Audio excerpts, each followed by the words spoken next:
A ver.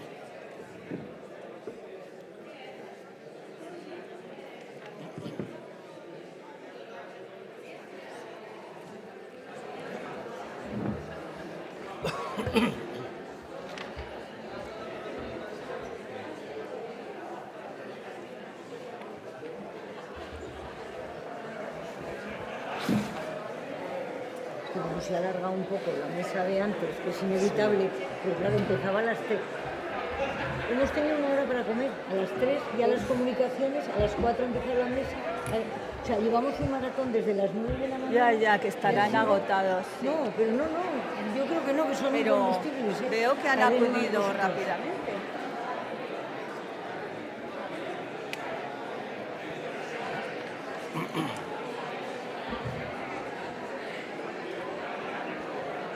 Vamos un minuto.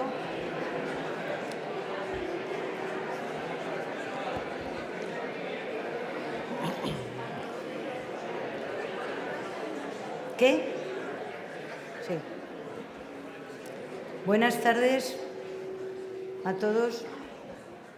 Vamos a empezar sin más dilación porque tanto Julián como Carmen pues tienen sus agendas muy apretadas y aparte de que vienen pues un poco agobiados con el tiempo, a las 7 en punto tenemos que acabar. Entonces, pues me han pedido y creo que realmente con el esfuerzo que han hecho tenemos que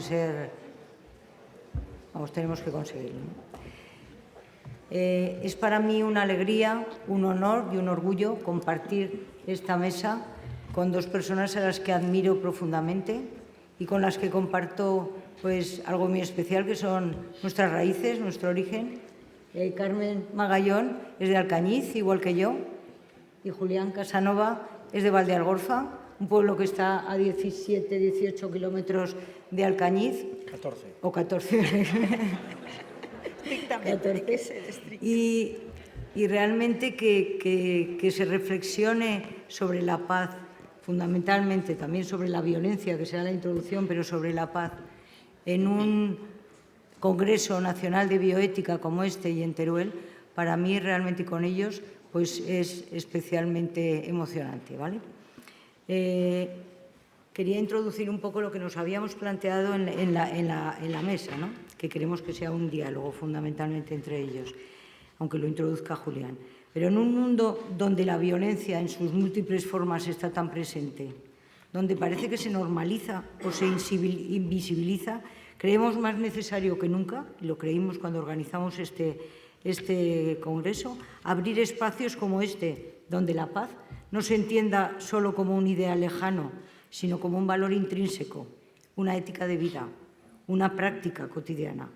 Porque la paz es la salud de la sociedad y como tal hay que cuidarla, nutrirla y defenderla.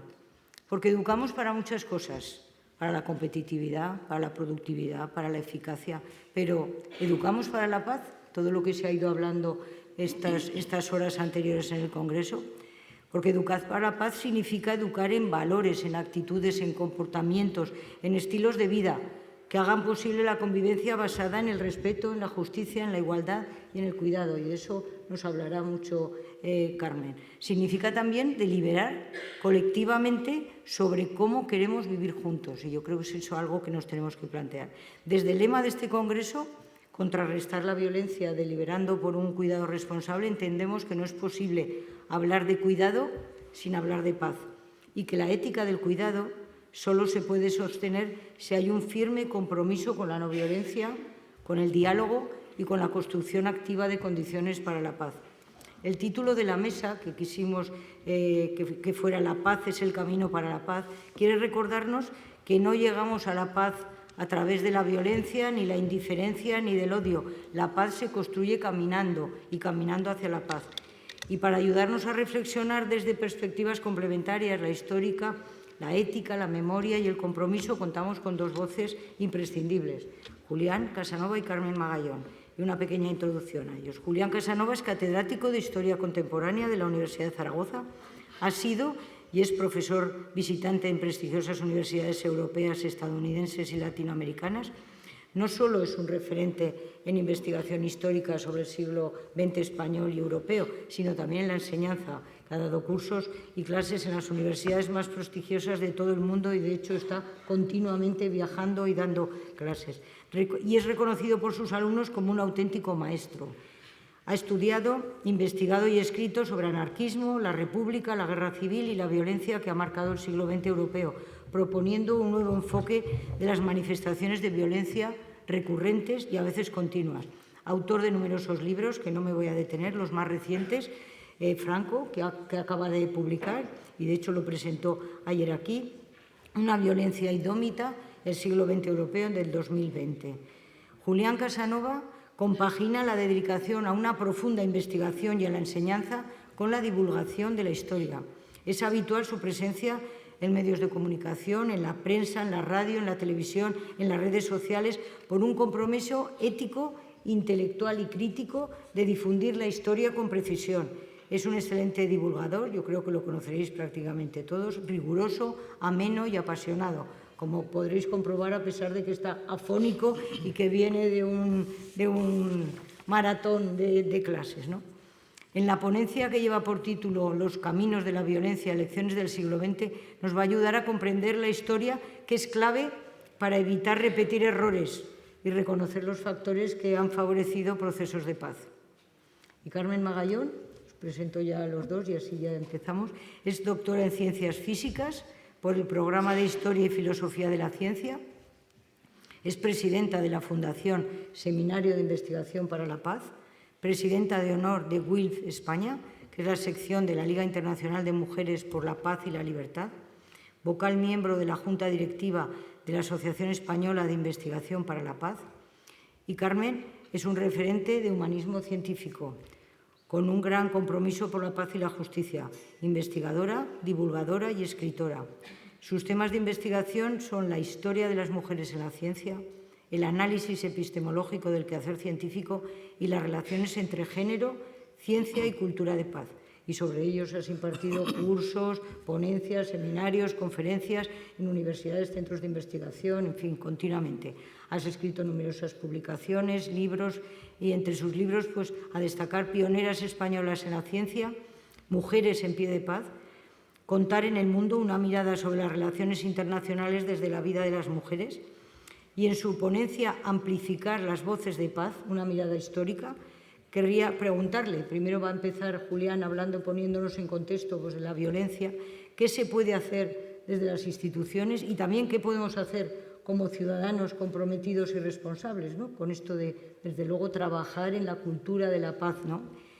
Y ya que reflexionar es esencial, lo vamos a hacer, pero los valores exigen, como bien sabemos en bioética, exigen realización. Construir una cultura de paz implica educación, compromiso y estrategias efectivas. Y desde luego, repito que les agradezco profundamente su presencia y a ustedes os invito a todos a escuchar, a pensar, a reflexionar y desde luego a dejarnos interpelar, ¿no? Y de esto, pues, os paso la palabra, ¿vale, Julián? ¿Está así? Sí, está así. Muy bien.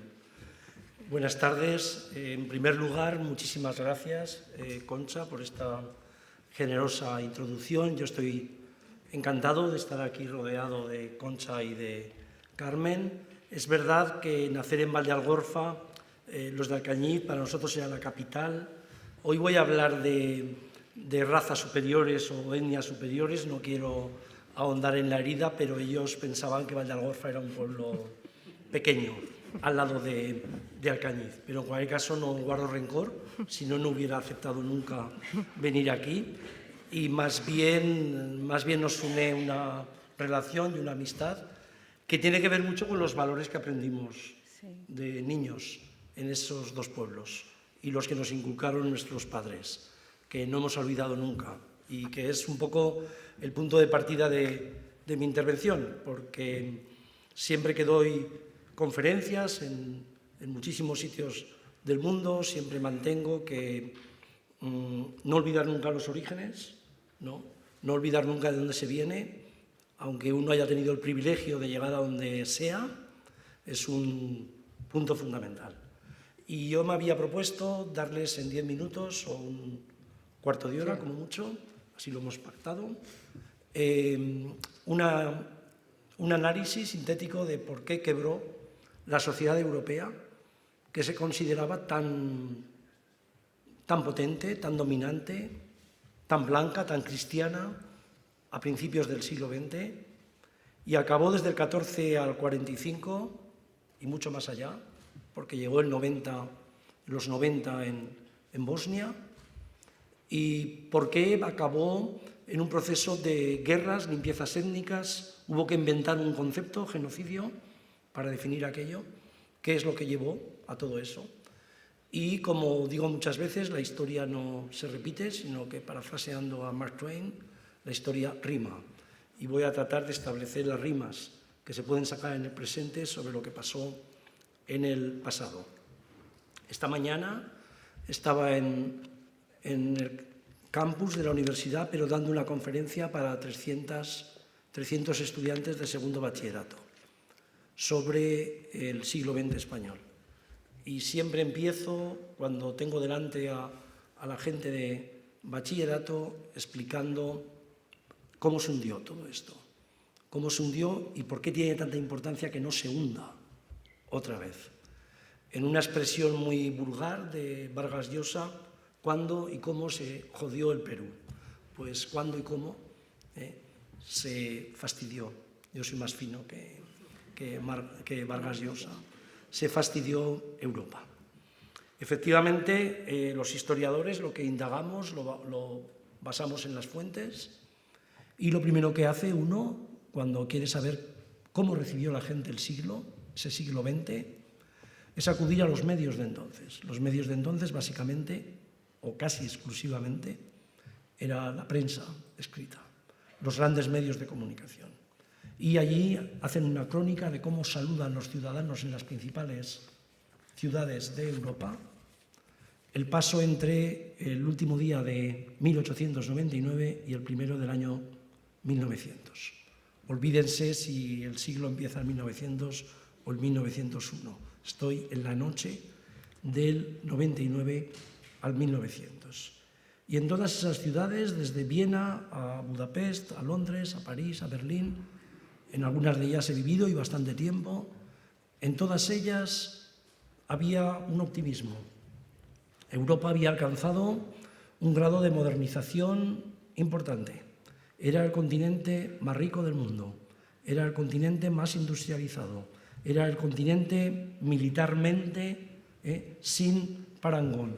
Y además habían repartido África en los años 80 del siglo XIX, prácticamente a cartabón. Cualquiera que vea el mapa de África comprenderá cómo se trazaron las fronteras. Comparen con Europa, donde una esquina de un país significa una guerra, pues en África, cartabón, se repartieron el mundo. Y estaban en ese momento de optimismo. Y en el 14 se hundió, se empezó a hundir todo. Y ahí hay una generación muy importante, la generación de la guerra, que interpretó aquello, que lo vieron como una crisis de civilización. Y entonces ellos en aquel tiempo, nosotros también miramos, los historiadores, pero la historia necesita perspectiva, tiempo para analizar. Y con el tiempo, creo que hay 3 hilos conductores que los historiadores hemos sacado en los últimos años, no sin problemas, porque afectan a los usos políticos, a las memorias, cómo cada país proyecta su historia, a los libros de texto, y hemos sacado 3 líneas de interpretación, que es lo que básicamente voy a hablar, y que creo que hay rimas con la actualidad. Ya perdonarán, pero esta fonía me vino en Alemania, o sea que no es española. Entonces, el primer hilo conductor es que ese optimismo venía de que se habían creado naciones-estados poderosas.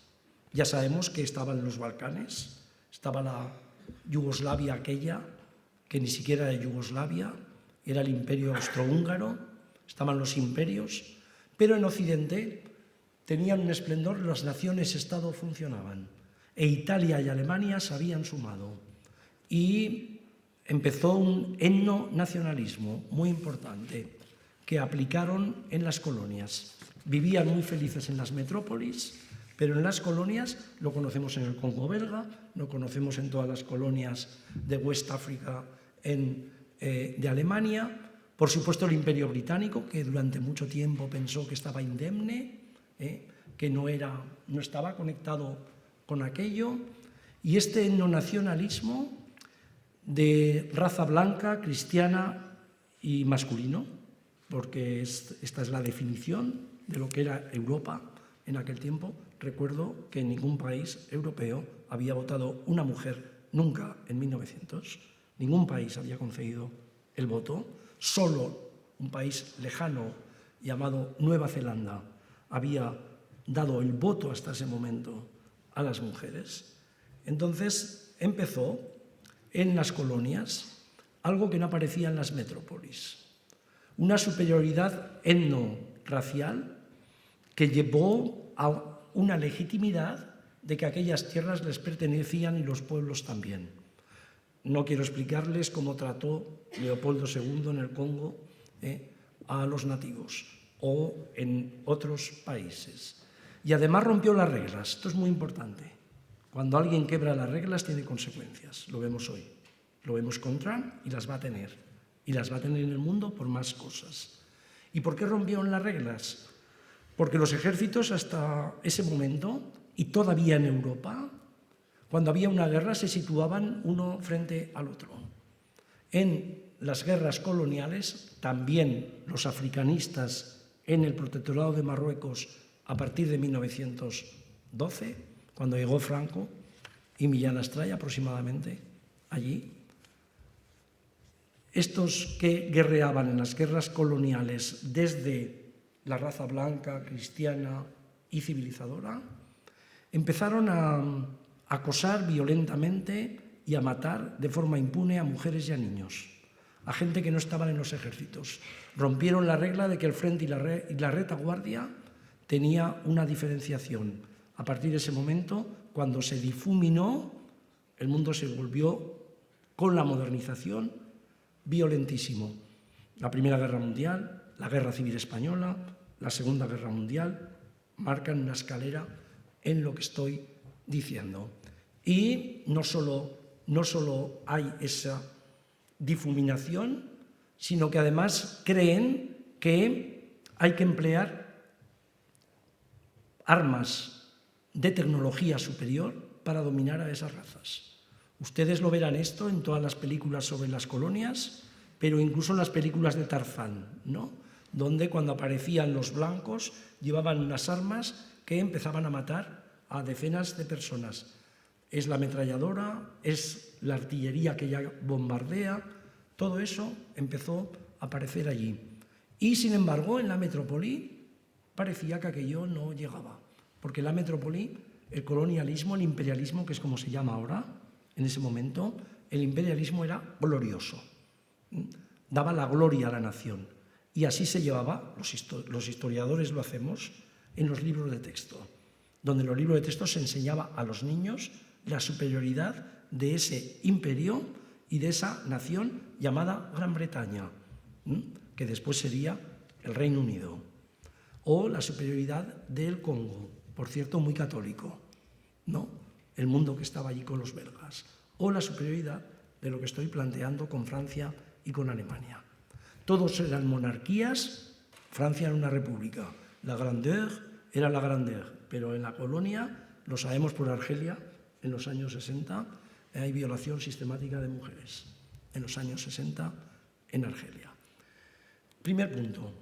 El segundo hilo conductor es que todo ese mundo explotador, capitalista, generó un discurso que era antítesis, desde el socialismo, desde el marxismo, desde el anarquismo, que venía como cara opuesta al capitalismo, que aparentemente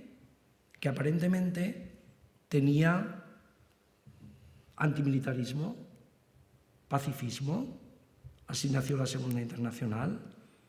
Aparentemente era la creación de un paraíso terrenal, pero cuando todo eso llegó a Rusia y se pudo cumplir por primera vez el sueño igualitario, aquello acabó en una pesadilla. Y la lucha de clases contribuyó clarísimamente, ¿no? Esto no es compensar lo primero, es explicar la historia. La lucha de clases contribuyó clarísimamente a que cuando se dio un paso hacia la violencia, el enemigo tampoco tenía derecho a la vida. El enemigo era el capitalista, el burgués o el terrateniente, o el enemigo de clase que podía ser un kulak, un campesino. Cambio registro y bebo un poco de agua, pero da igual. La tercera, que es fundamental, creo que fundamental, es que esas monarquías que vivían en camino hacia la democracia, incluida la República Francesa, tardaron y no supieron ampliar la base política. A toda la gente que pedía derechos, campesinos, trabajadores, mujeres, hubo sangre por medio, mucha, para que conquistaran los derechos. Un derecho como la asociación, un derecho como la huelga, un derecho como el voto, ¿no? Que el masculino se consiguió allá por los 90, porque era censitario. Hasta ese momento votaban por la propiedad, por la contribución rústica o urbana de las personas que votaban. Y ese fue el fracaso, no saber ampliar la base política. Es decir, no saber incorporar a las clases desposeídas. Hay muchos ejemplos en el Imperio Alemán, en el Austrohúngaro, en España, en Francia, en Gran Bretaña. El ejemplo paradigmático, los Romanov.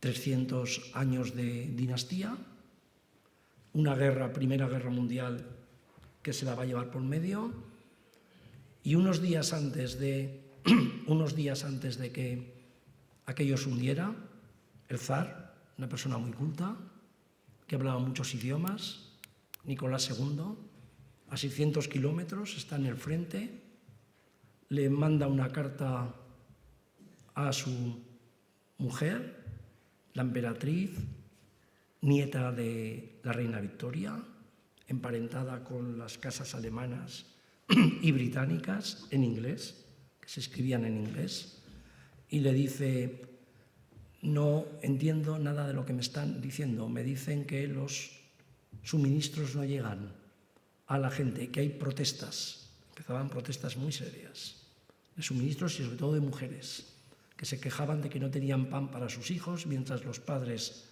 los maridos, los hijos estaban en el frente. 14 millones de rusos movilizados en aquel momento, se dice pronto, 14 millones de personas en el frente. Y el día antes de que se hundiera todo, cuando hay una manifestación de mujeres que lleva a trabajadores y que al día siguiente el mundo de los Romanov se hunde estrepitosamente, le escribe una carta y le dice: esta mañana he paseado, he ido a misa, he jugado al ajedrez, la vida aquí está muy tranquila. Al día siguiente la dinastía había caído, había quebrado. Le llamen irresponsabilidad, le llamen como quieran. Si ven un libro famoso de Sleepwalkers o Los sonámbulos, de Clark, verán que el principal ministro, que es el de defensa del imperio austrohúngaro, de ese imperio que le gustaba tanto a Berlanga, ¿no? Que salía en todas las películas, de ese imperio que no se sabía, en España decían austrohúngaro, ¿qué significará eso? Pues muy grande, ¿no? Muy grande. Y entonces aprovechaba cualquier cosa para poner el imperio austrohúngaro. Hasta Pepe Isbert, que tenía la voz más ronca que yo, lo decía. Y entonces en ese imperio había un ministro de defensa, que se ha descubierto, que en medio de toda la preparación de la guerra le dedicaba mucho más tiempo a asuntos amorosos, centenares de cartas, con un amante, que a los asuntos de la guerra. El imperio austrohúngaro se hundió y cuando desapareció, Austria es así y Hungría es así, desde 1918. Una quiebra profunda. En Hungría todavía Orbán cree que cuando se jodió Hungría en Trianón, cuando les quitaron el 75% del territorio, el 65% de la población. Estos tres hilos conductores, voy cerrando, abrieron un camino irreparable, porque además de la guerra salió el bolchevismo, pero sobre todo, porque aquí no hay equilibrios ni compensaciones cuando estamos hablando de esto, un nuevo movimiento llamado el fascismo, que sale de forma paramilitar, porque no consideran que han tenido colonias, que Italia, que ha sido ganadora en la Primera Guerra Mundial, no ha tenido el reparto de colonias. Y D'Annunzio, que es el verdadero padre del fascismo y de este ultranacionalismo italiano, le llama victoria mutilada. No reconocer la derrota. No reconocer la derrota, cojan este concepto, porque es la quiebra de la democracia en estos momentos. ¿Saben cuántos países hay con problemas porque el perdedor de unas elecciones no reconoce la derrota? ¿Se acuerdan del asalto al Congreso en Estados Unidos? ¿Se imaginan el asalto al Congreso en el Reich? ¿En el Parlamento actual alemán? No. Todo esto está claro. A partir de ahí empezó un proceso que no voy a describir, a definir, de una escalada hacia una deshumanización del contrario. La muerte no valía nada. Se aplicaron servicios, o sea, la industria no estaba ya al servicio del hombre y del progreso, sino al servicio de la muerte. Entró la guerra química, entró las guerras tecnológicas y se acabó todo con 2 bombas atómicas. En la época de Truman, que era un demócrata en aquel momento y que se hace la foto porque se ha muerto Roosevelt poquito antes. No aprendimos, porque salió en los años 90, una limpieza étnica, que por cierto hubo no menos de 20.000 mujeres musulmanas violadas, y en España estábamos con la feria en Sevilla, universal, y con las Olimpiadas. En Alemania, con la culpa de que los croatas, los serbios, habíamos estado con los croatas, no entraban. Y Clinton entró desde lejos con una ausencia total de todo lo que pasaba en aquel momento en la antigua Yugoslavia. Ya saben lo que pasó, porque también puede Carmen hablar largo y tendido de eso. Y hemos llegado al punto actual. 1900, felicidad, optimismo. 2000, ¿se acuerdan de cómo entramos en el año 2000 o 2001?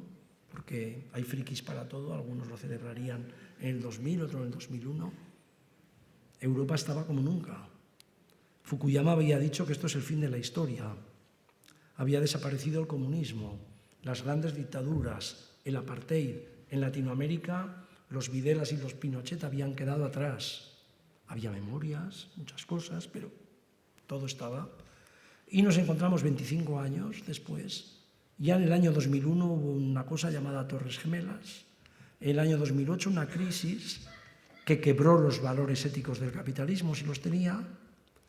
Y a partir de ahí un proceso. Yo viví aquellos años, estuve 7 años consecutivos, el primer cuatrimestre del curso dando clases en Budapest, y vi crecer a Orbán desde un, digamos, antiliberalismo a un antisemitismo frente a Soros, al que acabó echando, y a la universidad. ¿Se acuerdan de aquella zancadilla?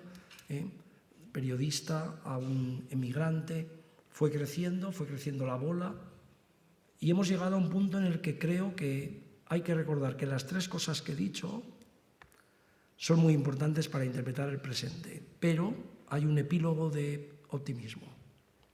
Podemos hablar mucho, insultar mucho, nosotros no, pero mucha gente sí.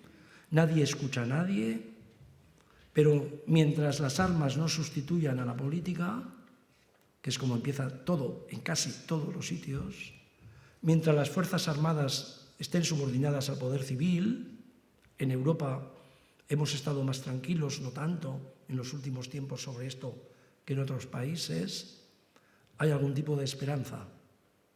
Luego, la historia no es que sea obligatorio verla porque da lecciones, sino que la historia, lo vuelvo a repetir muchas veces, se acabó, tiene un espejo retrovisor, como un coche. Y tú puedes decir, no, Rajoy le decía en las fosas, mira adelante. Tú puedes mirar adelante, ¿de acuerdo? Y el espejo retrovisor no existe. Y entonces haces el símil con el coche. ¿Serían ustedes capaces de subir Pineta o el Puerto del Pino sin ver nunca el espejo retrovisor de la izquierda a la derecha? Si iban a ir ustedes en algún momento al precipicio. Eso es la historia con los espejos retrovisores. Ahora bien, si la gente desprecia el conocimiento y cree que lo que digo yo es una opinión como una cualquiera de la que pasa por la calle, porque en el fondo todo es opinable, todo es relativo, todo es TikTok, entonces está claro que no hace falta que vengamos a hablar los historiadores a un congreso de bioética. Pero como sé que ustedes son diferentes y además la invitación venía de Alcañiz, no me he podido negar, así que ha sido un placer estar aquí.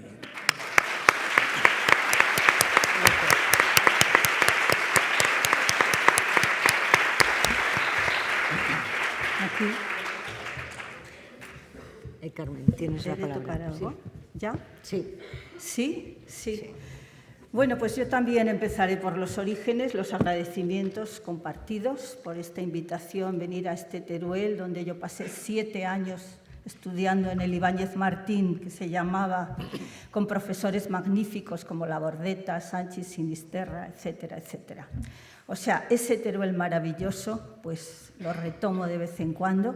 Bueno, yo soy pacifista, feminista, pues precisamente porque en ese Alcañiz, cuando era niña, en casa de mis abuelos y de mis padres, se hablaba de las historias de la Guerra Civil Española. O sea, éramos pequeños y yo no sé si ellos no se planteaban si nos traumatizaban o no. Hablaban de barbaridades, pero realmente fueron unas semillas que dejaron en mí la idea de que lo peor es la guerra. Lo peor es la guerra. Entonces, bueno, siguiendo un poco con la línea del profesor, bueno, vamos a ver, yo voy a dar otra visión de la historia, bueno, otros aspectos, es decir, y además lo conectaré con lo actual. Lo actual es que estamos en manos de guerreros, estamos en manos de guerreros, de Trump, de Netanyahu, de criminales, etcétera, que imponen su ritmo en el mundo. Pero tenemos que decir que la guerra no lo llena todo y tampoco la historia está llena solo de guerras. Y ese es el reto de poder hacer un hueco a las voces de paz para que crezcan. Justamente en algunos de los momentos que ha señalado, madre mía, que no me acuerdo, Julián. Acuérdate del Centro Sociocultural, Julián. Exactamente. Entonces yo no llego a San, pero te quedas con Julián. O sea, pongámonos en la Primera Guerra Mundial. Pensemos, las mujeres no podíamos votar, pero más de 12 millones de mujeres estaban coordinadas para lograr el voto en la Alianza Internacional por el Sufragio. Y en 1915, cuando ya llevaba la Guerra Mundial 9 meses, tenían pensado un congreso en Berlín. Como era la guerra, decidieron que no se podía hacer, pero decidieron entonces reunirse en La Haya, país neutral, y en ese caso para tratar de parar la guerra. Un congreso internacional de mujeres que reunió a 1.300 mujeres, mujeres que venían de países en los que los hombres se estaban matando. De los Estados Unidos, un barco con 47 mujeres que estuvo a punto de ser bombardeado, torpedeado, porque eran torpedos, ¿no? Y esas mujeres efectivamente aprobaron 20 resoluciones que constituyen una base filosófica de lo que luego fue la Sociedad de Naciones. O sea, ellas plantearon 20 resoluciones, entre otras, por ejemplo, identificaban las raíces de la guerra. Una de las raíces de la guerra, decían, muy potente, es la producción y el comercio de armas, porque ahí hay un gran negocio. Aquí estamos 100 años y más tarde, ¿y qué estamos? Sometiendo a los países a que gasten un 5% del presupuesto en armas, pero estamos locos. Entonces, hay que sacar las voces que desde hace más de 100 años critican e identifican las raíces de la guerra. Aquellas mujeres identificaron también que no existía un foro internacional para que los países debatieran sus conflictos y que recurrían a la guerra porque no había foros internacionales y propusieron que hubiera un foro internacional, cosa que dio lugar más tarde a la Sociedad de Naciones, predecesora de Naciones Unidas, etc. Muchos otros puntos plantearon. A veces se piensa que las mujeres pacifistas que están por la paz, que estamos en las nubes. No, eran propuestas materiales, racionales y asentadas en esa capacidad para poder vivir juntos. Otra de las propuestas era que si un capitalista invierte en un país, que lo haga a sus expensas y no involucre a su gobierno, porque en ese planteamiento de meter a su gobierno, pues ahí se produce también el desembocar en la violencia y en una guerra. Estaban pensando en el petróleo de México y los Estados Unidos. Bien, yo podría seguir, os animo a leer sobre ese Congreso Internacional de Mujeres de 1915. Las mujeres no podían votar, pero acabado el Congreso cogieron sus resoluciones y visitaron a los mandatarios de los países, tanto que estaban en guerra como neutrales. Lo llevaron al Papa y al presidente Wilson de los Estados Unidos y es también un ejemplo de cómo la libertad se toma. O sea, no podían votar, pero fueron embajadoras. Esas historias, yo cuando una exalumna mía me mandó desde Inglaterra un libro que se llamaba Pioneras por la Paz o algo así, y leí la historia de esa tradición de mujeres, dije, yo quiero ser de esa organización que nació allí. Nació la Liga Internacional de Mujeres por la Paz y la Libertad, que todavía existe. ¿Qué quiero decir con esto? Como no tenemos mucho tiempo, madre mía, cómo se pasa, pues quiero decir que tenemos que esforzarnos por hacer visibles las voces de paz. Las voces de paz, porque si no, y eso me di cuenta con mis alumnos, si solo les contaba los horrores de la guerra cuando hablábamos, yo profesora de física, sobre los desastres de la bomba atómica, etcétera, etcétera, pues estamos educando cínicos o personas que piensan que somos un desastre. Hay que darles también ejemplos de todas las organizaciones que trabajan por la paz, los líderes que trabajan por la paz, las visiones de cómo en situaciones límite siempre hay grupos tal vez minoritarios, pero que son la sal del mundo para poder vivir juntos. Bueno, como no tengo tiempo, doy un salto y digo, por ejemplo, Palestina-Israel. Pues ahí hay grupos de mujeres que llevan tiempo, mujeres judías y mujeres palestinas, que tratan de dialogar y de llegar a consensos para poder vivir juntos. Y he conocido recientemente, pues hace una semana hemos estado 10 días acampadas en Bruselas para plantear a la Unión Europea que tenga una posición más contundente ante el genocidio de Gaza.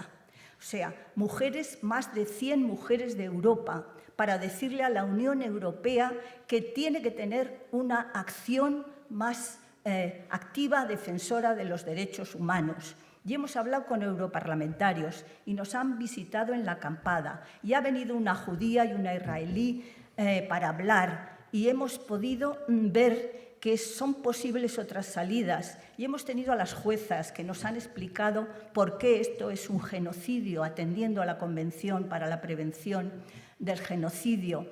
Y todas esas voces, ¿por qué no salen en la tele? ¿Por qué no se cuenta todo esto? Para que haya esperanza, para que haya esperanza. Y como queda poco tiempo y yo voy a ser breve, tendría muchísimo, y yo además vengo con todos los papeles, no como Julián, que viene con su cabeza. Yo vengo con los papeles, pero también con la cabeza, ¿eh? Bueno, pues... No, en Alcañiz tenéis cabeza. Sí, la cuestión es que hay mucho que averiguar en positivo y hay mucho que amplificar en positivo, para que no se vea que los guerreros lo llenan todo. La guerra no lo llena todo. Esto lo hemos dicho en el Parlamento Europeo y hemos dicho, no podemos tragar con la idea de que los mismos que son responsables del genocidio ahora se pongan la medalla de pacificadores. No, no puede haber impunidad. Las leyes internacionales que nacieron en todo ese desastre que efectivamente es un aspecto de la realidad, pero lo cierto es que a partir de la Primera Guerra Mundial se van construyendo una serie de instituciones internacionales, como por ejemplo pues Naciones Unidas, pero también la FAO, pero también el Consejo de Derechos Humanos, pero también el Tribunal Penal de Justicia, Tribunal Penal Internacional, que tiene juzgado y condenado a Netanyahu y otros ministros, y también los de Hamás, pero esos ya los han matado. En fin, toda esa estructura de gobernanza global tenemos que defenderla, Y me parece que es fundamental que se conozca lo que hay y que se eduque. Y ya saltando ahí a bioética, porque yo digo, voy a mirar en la red a ver qué es esto, ¿no? A ver qué es esto, que yo, pues digo, ¿por qué? Un núcleo de debate en estos temas es el aborto y no lo es tanto matar a seres humanos en la guerra. ¿Por qué? ¿Por qué la vida es un derecho humano codificado? Y puedo asegurar que después de años de trabajar para que la paz sea codificada como derecho humano, es imposible. O sea, hay una resistencia del poder y de los estados para que la paz sea codificada como derecho humano. ¿Qué papel tiene la noción antropológica del ser humano como naturalmente violento? ¿Y acaso eso no tenemos que contrarrestarlo para que esa noción de pensar que la violencia es inevitable? Y yo aquí les digo un tip, o sea, cosas de estas. Lenguaje mezcla conflicto y violencia, y sobre todo en inglés. Y es muy importante distinguir entre violencia y conflicto, porque los conflictos son inevitables, pero la violencia es evitable. Solo es un modo de gestionar el conflicto y hay otros modos. Por tanto, eduquemos para diferenciar entre conflicto y violencia. ¿Qué papel tiene la historia y su transmisión histórica en el hecho de que se siga reproduciendo la guerra y las nociones del ser humano violento? ¿Cómo se normaliza la guerra? ¿A través de qué mecanismos de interiorización? Y ahora, en paralelo con una historia más de violencia y de guerra que existe, pero ¿qué peso tiene el hecho, qué peso tiene en esta historia el patriarcado y la masculinidad dominadora en la continuidad de la guerra? Es cierto que las mujeres no somos mejores que los hombres, no somos más pacíficas que los hombres, pero hemos sido excluidas de la decisión política y eso nos ha permitido pensar desde otro paradigma. Un paradigma que, desde luego, apuesta por hacer un mundo mejor y no reproducir los errores de los hombres que han dominado, ¿no? Entonces, la última pregunta sería, ¿cómo puede contribuir la bioética, una ética que yo entiendo de la vida, a la promoción y avance de una cultura de paz, que es algo que se cultiva día a día y que está compuesta en positivo de derechos humanos, democracia, desarme, desarrollo, etcétera, etcétera? Pues tienen mucha tarea por delante. Gracias.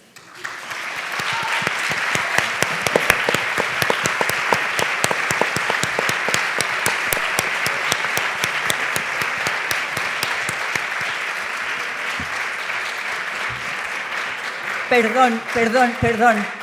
Tenemos mucha tarea por delante. Pero de verdad que lo del campamento en Bruselas ha sido emocionante. Con nuestros años metidas en una tienda de campaña. con el frío que hace en Bruselas, de verdad. No en Teruel. En Teruel me ha dejado alucinada porque tengo todos los abrigos y no los necesito.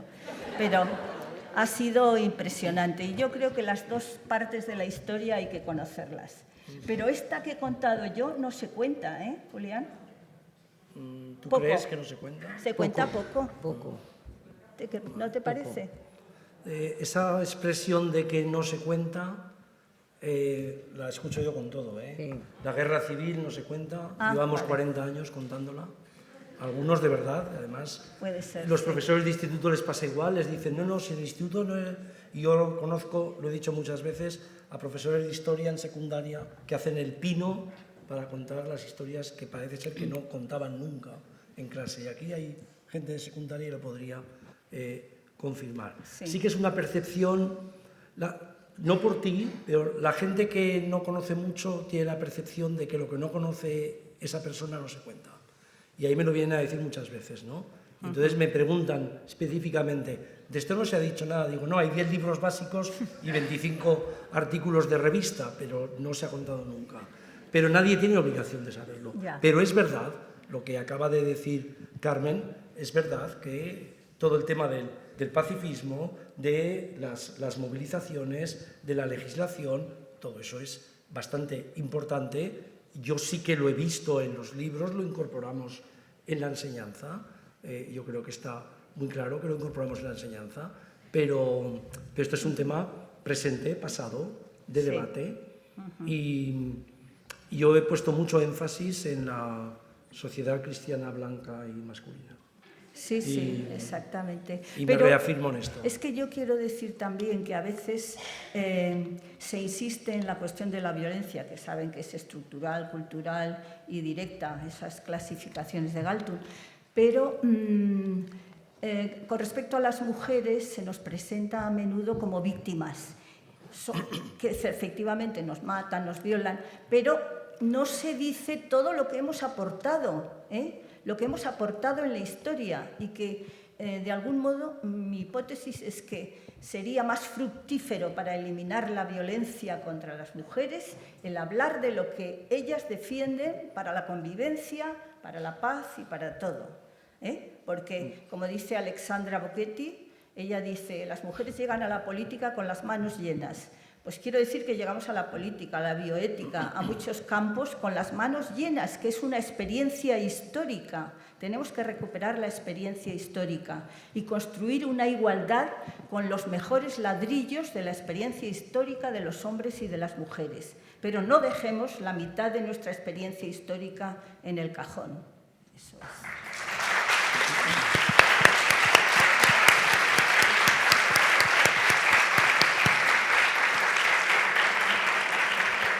Se tienen que ir a las 7 en punto, pero si queréis alguna pregunta, ¿alguien de la sala? O responder a las preguntas que ha hecho Carmen. Bueno, no, eso es para tesinas. Sí. No puede ser en esta rapidez. Sobre todo eso, ¿Por qué? me ha quedado una. ¿Por qué es más importante un trozo de territorio, léase el Donbass, que millones de hombres jóvenes mueran en el campo de batalla? Pues sí. Y siempre yo le he escuchado a Galtung, uno de los primeros investigadores por la paz noruego, que decía, creatividad. ¿Por qué un trozo de territorio fronterizo, que suele ser el que está en competición, no puede ser de dos países a la vez? De dos. Se ponen unas industrias y se comparten las ganancias. Es que de verdad. La idea de nación-estado,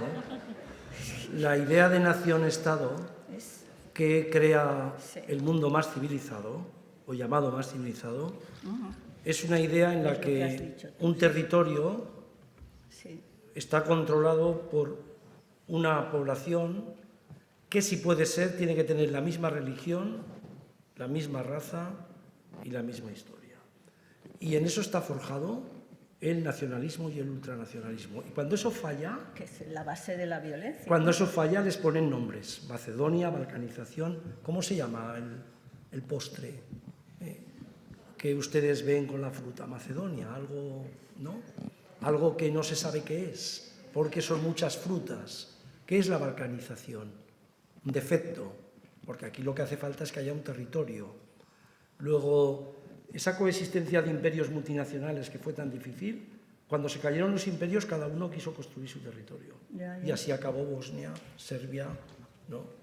Es decir, esto va también de ahí. Ahora, atrévase usted, más allá de la historia, a cuestionar esto en gente que cree que la patria, la nación, van vinculadas a todo esto. Pues yo ¿Y dónde nos encontramos sí, con pero esto? yo me he reunido con mujeres de negro, de Belgrado, Bosnia, Herzegovina, y ellas decían que la patria para ellas eran las canciones, las comidas, no era tanto el Estado-nación.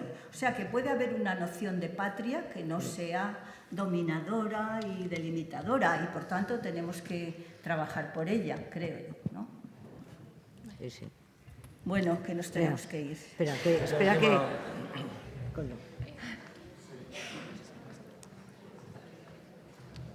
Hola, ¿se me oye, no? Sí.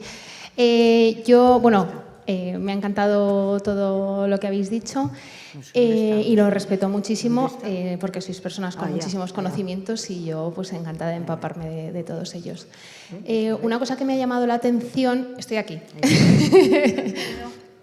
Una cosa que me ha llamado la atención es que los dos, incluso en otras potencias antes también lo he oído, tenéis esperanza y sois optimistas. Y a mí es algo que en los tiempos en los que corren me está costando muchísimo. ¿Cómo es posible?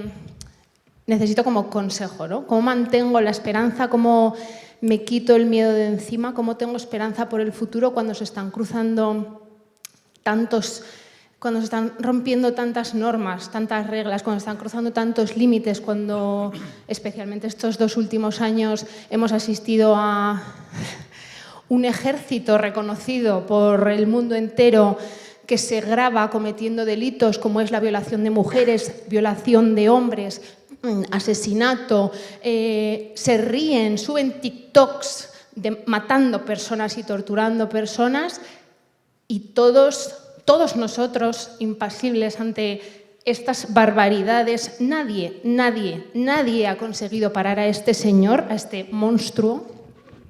¿Quién nos dice que cuando quiera, Dios no lo quiera, cuando quiera nuestro territorio, este en el que vivimos, no puede cogerlo igual que está cogiendo lo que está cogiendo ahora? Con los apoyos que tiene, ¿cómo podemos irnos a dormir tranquilos? ¿Cómo nos miramos al espejo y decimos, mañana será un gran día? O, jolín, ¿cuántas cosas buenas estamos haciendo? Jolín, ¿cuánta gente buena hay en el mundo y qué cosas tan chulas están haciendo? Cuando se está permitiendo esto, ¿cómo se supone que tengo que seguir viviendo y manteniendo esa esperanza? ¿Cómo seguimos teniendo hijos para que vivan en este mundo sabiendo que nadie va a hacer nada si te toca a ti tampoco? Bueno, a lo mejor sí porque, bueno, yo no puedo decir eso, pero en general aquí somos hombres blancos, cristianos, yo no. Gracias. Pues déjame decirte que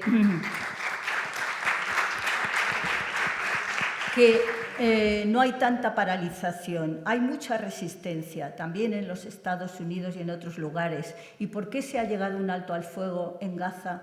Pues porque ha habido unas movilizaciones impresionantes en todos los lugares, en muchos lugares del mundo. Pero te voy a dar una frase que yo la he hecho mía de un físico, Max Born, de principios del siglo XX, que dice: la esperanza es una fuerza motriz, porque solo cuando esperas algo trabajas para conseguirlo.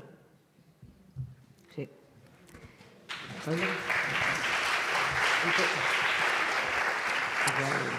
Vaya, otra misa que de por sí sola justifica la celebración de este congreso. Gracias a los dos. En tu intervención final, Carmen, has dicho algo que para mí es fundamental.